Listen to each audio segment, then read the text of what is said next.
Hey friends, Dr. Christy here, and I want to talk to you about triggers today, whether they're physical triggers or emotional triggers that kind of bring us back, so to speak. I want to explain to you why those things happen.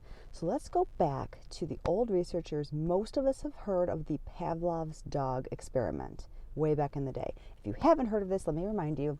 The bunch of researchers, Pavlov's dogs, they took a bunch of dogs and they conditioned them by ringing a bell and showing them a piece of meat. The dogs would salivate at the sight of the meat and get very excited that they were about to get food. And they just kept doing this. They would ring a bell, they would show them the meat, the dogs would salivate. Day after day after day, they would ring a bell, the dogs would see the meat, and then they would salivate. After a couple weeks of conditioning them like this, the dogs would simply salivate just by ringing the bell alone. That came to be known in psychological circles as classical conditioning, which means if there's a stimulus over and over and over again, the body gets conditioned to respond in a certain way. Here's what happened with the dogs, though. Over time, if the researchers rang the bell and didn't show them meat, they eventually were able to uncondition themselves and no longer salivate even though because the meat wasn't there. They were like, okay, well, this is stupid. We're not going to be salivating anymore if they're not bringing us food. Human beings don't uncondition themselves unless we do the work. This is where neuroemotional technique comes in. So I'll explain what that is in a second. But human beings, like I said, we don't uncondition ourselves unless there's work to be done.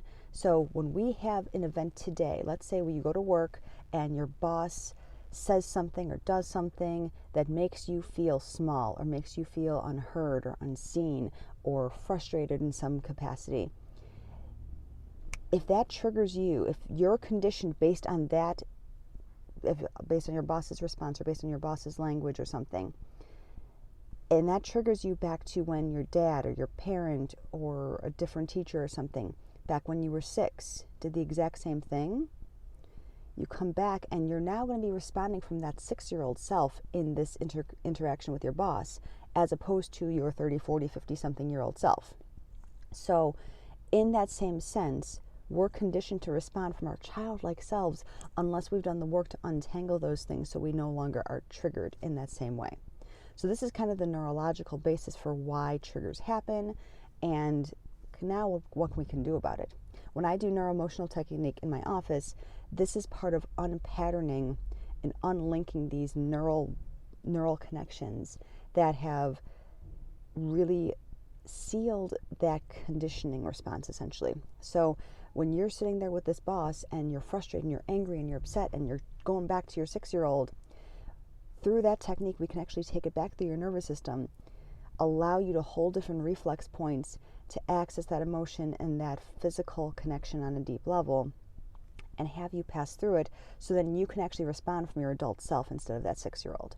Hope this makes a little bit of sense. I kind of went through it quickly, but it's a human response to feel triggers. It's a human response to be conditioned. It's just a part of the healed human response and the evolved human response to ask yourself questions. Okay, why did I respond in that way?